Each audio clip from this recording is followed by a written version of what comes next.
I would never claim to be a pagan, neither would you, but to be honest with you, we all kind of act like one. Let's get into it. Trigger warning, this is Caffeinated Christianity.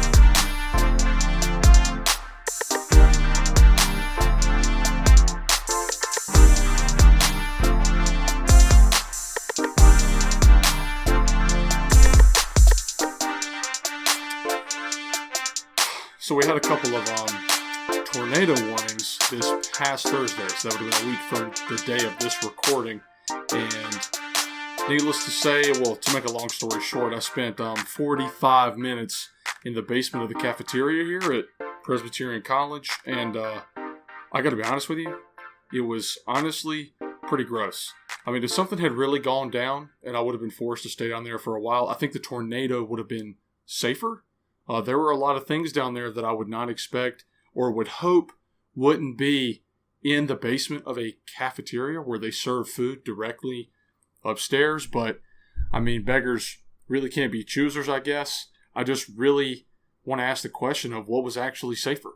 I really would like to ask that question, but I doubt I'll get a serious answer. Welcome to the next episode of Caffeinated Christianity. My name is Cooper Short. Here at Caffeinated Christianity, the coffee is black and the opinions are unqualified. We are a blog and a podcast and a creative content website dedicated to practical Christianity from an evangelical world view. And today we are going to begin the first of 10 commandments. Last week we talked about, or I guess last episode, we had kind of an intro to what the 10 commandments really were. And so today we're going to actually start our journey through God's 10 commandments that he gave to the Israelites in Exodus chapter 20. First, our verse of the episode, Joshua 24:14 through 15. Now therefore fear the Lord and serve him in sincerity and faithfulness. Put away the gods that your fathers served beyond the river and in Egypt, and serve the Lord. And if it is evil in your eyes to serve the Lord, choose this day whom you will serve, whether the gods your fathers served in the region beyond the river, or the gods of the Amorites in whose land you dwell. But as for me and my house, we will serve the Lord. Now, to just go ahead and jump into this really quickly, some Jewish scholars actually, or I guess really I should say biblical scholars, actually think that the first commandment starts with verse 2 in Exodus chapter 20, which says, I am the Lord your God who brought you out of the land of Egypt and out of the house of slavery. Now, God repeatedly does this, especially in Old Testament literature, where he is reminding them of the Exodus, which is effectively a story of salvation. He is reminding them of, like, by the way, I am the one who saved you, because he is the God who saves. But the key commandment that we're talking about today, which most people tend to agree is the first commandment of God's 10 commandments, is you shall have no other gods before me. Now, what does this really mean? Because a lot of us have kind of this mindset of where we're thinking, I don't have any gods before God. That would be ridiculous. But what he's actually talking about, because the G is lowercase in the English, meaning that it's talking about idols, which really means no idolatry. Now, what is idolatry? That is the $1,000,000 question. If I had the answer, hopefully I would be able to make $1 million and pay off some of this college debt or college loan debt. Hello. Idolatry. We are not prone in the West to commit a lot of these open acts of what we consider to be pagan idolatry. I'm talking like little wooden or golden figurines sitting in your house. That's not our natural Western tendency, especially in the United States. We don't tend to do that. But think about the things that we do idolize. Think about the people we idolize. Think about the fact that politics is probably one of the most emotion-laden words in the modern American discourse. We do 100% worship idols. They just may not be little totem poles or statues in your house. Let me give you a little bit of statistics to, well, just let them speak for themselves. This is according to Nielsen, which I got to be honest with you, I don't know what Nielsen is. I just know they're a website and they do a lot of research. Roughly 120.6 million households in the United States have a television. According to Nielsen, in 2018, users of Netflix spent over 52 billion minutes streaming The Office TV show. 120.6 million households. I don't know how many households are in the United States, but there's roughly 350 million people So you're basically averaging about 3 Americans per household, which seems fairly reasonable. So virtually every American household has a television. I know mine does. We have several.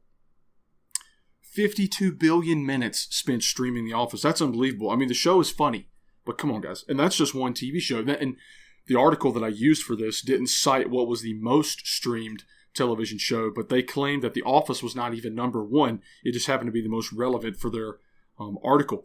The vast majority of people in advanced economies, which we're talking about Western Europe, Russia, China, countries that are economically advanced, which is why they're called advanced economies, most places have well over 70% use of, let me actually rephrase that, well over 70% of most advanced economies use a smartphone. That is according to Pew Research, and that was done in 2019. I know I personally have an iPhone. I'm a big user of the Apple ecosystem, as you can clearly see here with all of these Apple products. And that is in no way Apple endorsing this podcast, even though that would be awesome if they did, low-key. Get this number right here. This hits close to home because I played college football for 3 seasons. Roughly 37 million people attended an FBS Division I college football game in the year 2018. Now, when we talk about FBS Division I, we're talking about all the big boys. Alabama, Clemson, South Carolina, Florida, Oregon, Go Ducks, Syracuse, and the like. Power 5 football, well, and non-Power 5. Roughly 37 million people bought a ticket and attended a game in 2018. And I can assure you that probably just went up in the year 2019. But get this. This is where we need to compare whether or not we're actually idolizing things as Christians in the United States, or people who claim to be Christians in the United States. Only 58% of evangelical Protestants even attend a church service once a week. So not even, well, actually, let me just keep going through my numbers here. The other subsets of Christianity are actually lower. So only 25 of the overall identified Christian population actually claims to be an evangelical Protestant.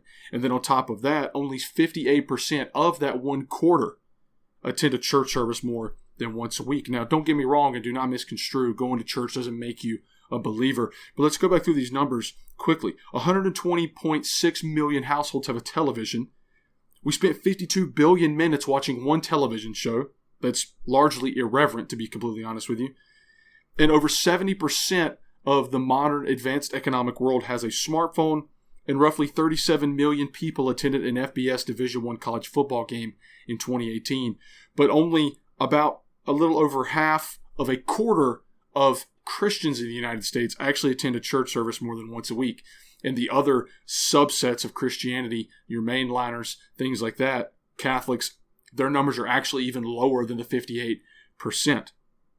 Think about your living room setup. Think about how it's designed to face your television. Think about your schedule. Your schedule is designed to accommodate what you want to do. We have this aversion to the word idolatry, especially in the West, because we just assume that you mean little tiny figurines that I put on my mantle, and that's not at all what that means. God says, "You shall have no other gods before me," and the fact of the matter is, we have tons of gods before him. Think about the number one God in our lives, us. Think about the number one reason why we don't take our faith seriously, why we don't take other people seriously. Quote, "I don't have time," end quote. That's probably the sentence I use the most during my weekly activities.